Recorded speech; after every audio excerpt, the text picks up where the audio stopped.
Hound of the Baskervilles, Chapter 5, Three Broken Threads. Sherlock Holmes had, in a very remarkable degree, the power of which detaching his mind at will. For 2 hours the strange business in which we had been involved appeared to be forgotten, and he was entirely absorbed in the pictures of the modern Belgian masters. He would talk of nothing but art, of which he had the crudest ideas, from our leaving the gallery until we found ourselves in the Northumberland Hotel. "Sir Henry Baskerville is upstairs expecting you," said the clerk. "He asked me to show you up at once when you came." "Have you any objection to my looking at your register?" said Holmes. "Not in the least." The books showed that 2 names had been added after that of Baskerville. One was Theophilus Johnson and family of Newcastle. The other was Mrs. Oldmore and maid of High Lodge, Alton. "Surely that must be the same Johnson whom I used to know," said Holmes to the porter. "A lawyer. He's not grey-headed and walks with a limp." "No, sir, this is Mr. Johnson, the coal owner, a very active gentleman, not older than yourself." "Surely you are mistaken about his trade." "No, sir. He has used this hotel for many years, and he's very well known to us." "Ah, this settles it. Mrs. Oldmore, too. I seem to remember that name. Excuse my curiosity, but often in calling upon one friend, one finds another." "She is an invalid lady, sir. Her husband was once mayor of Gloucester, sir. She always comes to us when she is in town." "Thank you. I am afraid I cannot claim her acquaintance. We have established a most important fact by these questions.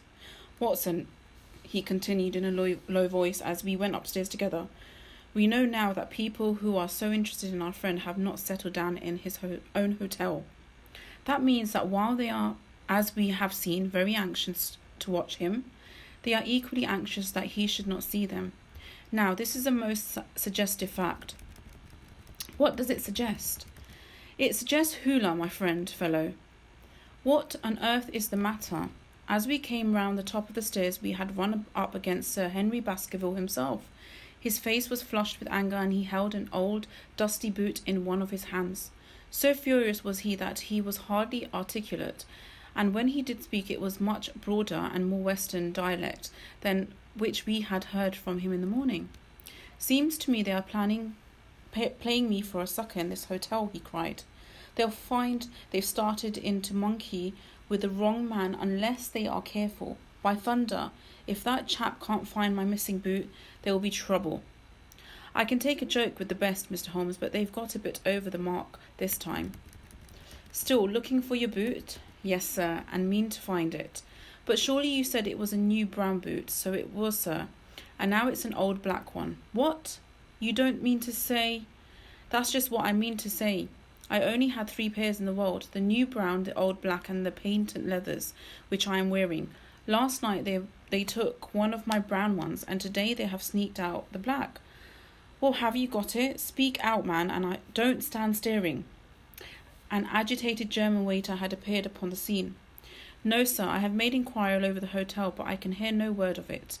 'Well, either the boot comes back before sundown, or I'll see the manager and tell him that I go right straight out of this hotel.' 'It shall be found, sir. I promise you that if you will have a little patience it will be fine.' 'Mind it is, for it's the last thing of mine that I'll lose in the den of thieves.' 'Well, Mr. Holmes, you'll excuse my troubling you about such trifle.' 'I think it's well worth troubling about.' 'Why, you look very serious over it.' 'How do you explain it?' 'I just don't attempt to explain it. It seems the very maddest, queerest thing that has ever happened to me.' 'The queerest, perhaps,' said Holmes thoughtfully. 'What do you make of it yourself?' 'Well, I don't profess to understand it yet. The case of yours is very complex, Sir Henry. When taken in conjunction with your uncle's death, I am not sure that of all the 500 cases of capital importance which I have handled there is one which cuts so deep. But we hold several threads in our hands, and the odds are that one or other of them guides us to the truth. We must waste time in following the wrong one, but sooner or later we must come upon the right.' We had a pleasant lunch in which little was said in the business which had brought us together. It was the private sitting room to which we afterwards repaired that Holmes and Baskerville. What were his intentions? To go to the Baskerville Hall. And when? at the end of the week. On the whole, said Holmes, I think that your decision is a wise one. I have ample evidence that you are being dogged into London. And amid the millions of great city, it is difficult to discover who these people are or what their object can be. If their intentions are evil, they might do you a mischief, and if we should be powerless to prevent it. You did not know, Dr. Mortimer, that you were followed this morning from my house. Dr. Mortimer started violently. Followed by whom? That, unfortunately, is what I cannot tell you. Have you among your neighbours or any acquaintances on Dartmoor any man with a black full beard? No, or, let me see. Why, yes, Barrymore, Sir Charles Butler is a man with a full black beard. Ha! Where is Barrymore? He is in charge of the hall. We had the best ascertain if he is really there, or if it by any possibility he might be in London. How can you do that? Give me a telegraph form. Is all ready for Sir Henry? That will do. Addressed to Mr. Barrymore, Baskerville Hall, which is the nearest telegraph office, Grimpen. Very good. We will send a second wire to the postmaster, Grimpen. Telegram to Mr. Barrymore to be delivered into his own hand. If absent, please return wire to Sir Henry Baskerville, Northumberland Hotel. That should let us know before evening whether Barrymore is at his post in Devonshire or not. That's so, said Baskerville. By the way, Dr. Mortimer, who is this Barrymore anyhow? He is the son of the old caretaker who is dead. They have looked after the hall for 4 generations now. So far I know, he and his wife are a respectable couple as any in the country. At the same time, said Baskerville, it's clear enough that so long as there are none of the family at the hall, these people have a mighty fine home and nothing to do. This is true. Did Barrymore profit at all by Sir Charles' will? Asked Holmes. He and his wife and £500 each. Ha! Did they know that they would receive this? Yes, Sir Charles was very fond of talking about the provisions of his will. That is very interesting. I hope, said Dr. Mortimer, that you do not look with suspicion eyes upon everyone who received a legacy from Sir Charles, for I also had £1,000 left to me. Indeed, anyone else? There was many insignificant sums to individuals and a large number of public charities. This residue all went to Sir Henry. And how much was the residue? £740,000. Holmes raised his eyebrows in surprise. I have no idea that so gigantic of a sum was involved, said he. Sir Charles had the reputation of being rich, but we did not know how very rich he was until we came to examine his securities. The total value of the estate was close to 1 to 1 million. Dear me, it is a stake for which a man might well played a desperate game. And one more question, Dr. Mortimer. Supposing that anything happened to our young friend here, you will forgive the unpleasant hypothesis, who would inherit the estate?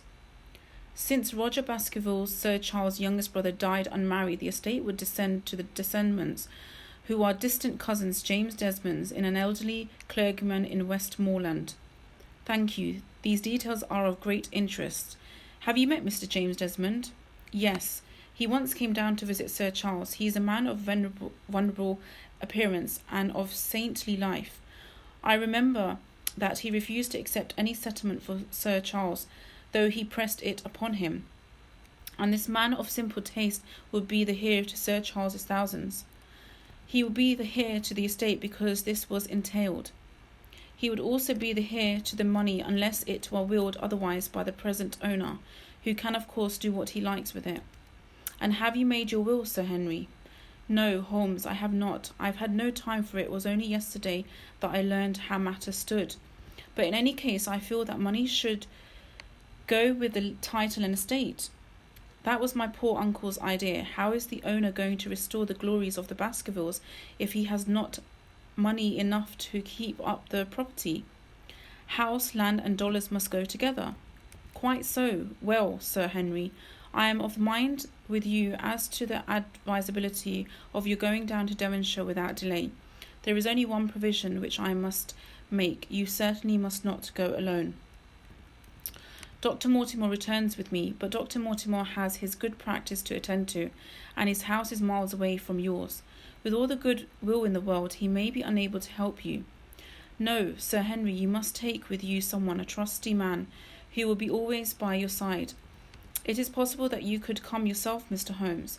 If matters come to a crisis, I should endeavour to be present in person, but you can understand that with my extensive consulting practice and with the constant appeals which reach me from many quarters, it is impossible for me to be absent from London for an indefinite time. At the present instant, one of the most revered names in England is being besmirched by a blackmailer, and only I can stop a disastrous scandal.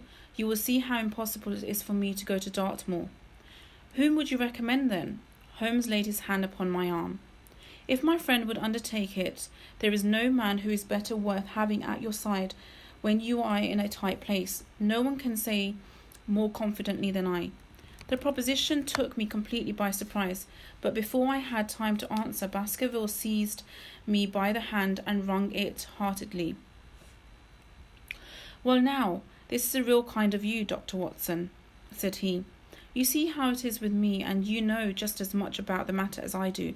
If you will come down to Baskerville Hall and see me through, I'll never forget it. The promise of adventure had always a fascination for me, and I was complimented by the words of Holmes by the eagerness with which the baronet held me as a companion. "I will come with pleasure," said I. "I do not know how I could employ my time better." "And you will report very carefully to me," said Holmes. "When a crisis comes, as it will do, I will direct how you shall act. I suppose that by Saturday all might be ready." "Will that suit you, Dr. Watson?" "Perfectly." "Then on Sunday, unless you hear to the contrary, we shall meet at the 10:30 train from Paddington." We had risen to depart when Baskerville gave a cry of triumph, and diving into one of the corners of the room, he drew a brown boot from under a cabinet. "My missing boot!" he cried. "May all our difficulties vanish as easily," said Sherlock Holmes. "But it's a very singular thing," Dr. Mortimer remarked. "I searched this room carefully before lunch." "And so did I," said Baskerville. "Every inch of it. There was certainly no boot in it then." "In that case, the waiter must have placed it there while we were lunching. The German was sent for, but professed to know nothing of the matter, nor could any inquiry clear it up. Another item had been added to the constant and apparently purposeless series of small mysteries which had succeeded each other so rapidly. Setting aside the whole grim story of Sir Charles's death, we had a line of inexplicable incidents, all within the limits of 2 days, which included the receipt of the printed letter, the black-bearded spy in the hansom, and the loss of a new brown boot, the loss of the old black boot, and the return of the new brown boot. Holmes sat in silence in the cab as we drove back to Baker Street, and I knew from his drawn brows and keen face that his mind, like my own, was busy in endeavouring to frame some scheme into which all these strange and apparently disconnected episodes could be fitted. All afternoon and late into the evening he sat, lost in tobacco and thought. Just before dinner 2 telegrams were handed. The first ran, "Have just heard that Barrymore is at the Hall, Baskerville." The second, "Visited 23 hotels as directed, but sorry to report unable to trace cut sheet of Times Cartwright." There go 2 of my threads, Watson. There is nothing more stimulating than a case where everything goes against you. We must cast round for another scent. We have still the cabman who drove the spy. Exactly. I have wired to get his name and address from the official registry. I should not be surprised if this answer was an answer to my question. The ring of the bell proved to do something even more satisfactory than an answer, however, for the door opened and rough-looking fellow entered, who was evidently the man himself. "I got a message from the head office that a gent at this address had been inquiring for 2704, said he. "I've driven my cab this 7 years and never a word of complaint. I came straight here from the yard to ask you to your face what you had against me." I have nothing in the world against you, my good man," said Holmes. "On the contrary, I have half a sovereign for you if you will give me a clear answer to my question." "Well, I've had a good day, and no mistake," said the cabman with a grin. "What is it that you wanted to ask, sir?" "First of all, your name and address in case I want you again." "John Clayton, 3 Turpey Street, the Borough. My cab is out of Shipley's Yard near Waterloo Station." Sherlock Holmes made a note of it. "Now, Clayton, tell me about the fare who came and watched this house at 10 o'clock this morning, and afterwards followed the two gentlemen down Regent Street." The man looked surprised and a little embarrassed. "Why, there's no good my telling you these things, for you seem to know as much as I do already," said he. "The truth is that the gentleman told me that he was a detective and that I was to say nothing about him to anyone. My good fellow is a very serious businessman, and you may find yourself in a pretty bad position if you try to hide anything from me. You say that your fare told you that he was a detective?" "Yes, he did." "When did he say this?" "When you left me." "Did he say anything more?" "He mentioned his names." Holmes cast a swift glance of triumph at me. "Oh, he mentioned his name, did he? That was imprudent." "What was the name that he mentioned?" "His name," said the cabman, "was Mr. Sherlock Holmes." Never have I seen my friend more completely taken aback than by the cabman's reply. For an instant he sat in silent amazement. Then he burst into a hearty laugh. "A touch, Watson, an undeniable touch," said he. "I feel a foil of quick and supple as my own. He got home upon me very prettily this time. So his name was Sherlock Holmes, was it?" "Yes, sir, that was the gentleman's name." "Excellent. Tell me where you picked him up and all that occurred." "He held me at 9:30 in Trafalgar Square. He said that he was a detective and he offered me 2 sovereigns if I would do exactly what he wanted all day and ask no questions. I was glad enough to agree. First we drove down to the Northumberland Hotel and waited there until 2 gentlemen came out and took a cab from the rank. We followed their cab until it pulled up somewhere near here." "This very door," said Holmes. "Well, I couldn't be sure of that, but I dare say my fare knew all about it. We pulled up halfway down the street and waited an hour and a half. Then 2 gentlemen passed us walking. We followed down Baker Street and along." "I know," said Holmes, "until we got 3/4 down Regent Street. Then my gentleman threw up the trap and he cried that I should drive right away to Waterloo Station as hard as I could go. I whipped up the mare. We were there under 10 minutes. Then he paid up to 2 sovereigns like a good one, and away he went into the station. Only just as he was leaving he turned round and he said, 'It might be interest you to know that you have been driving Mr. Sherlock Holmes.'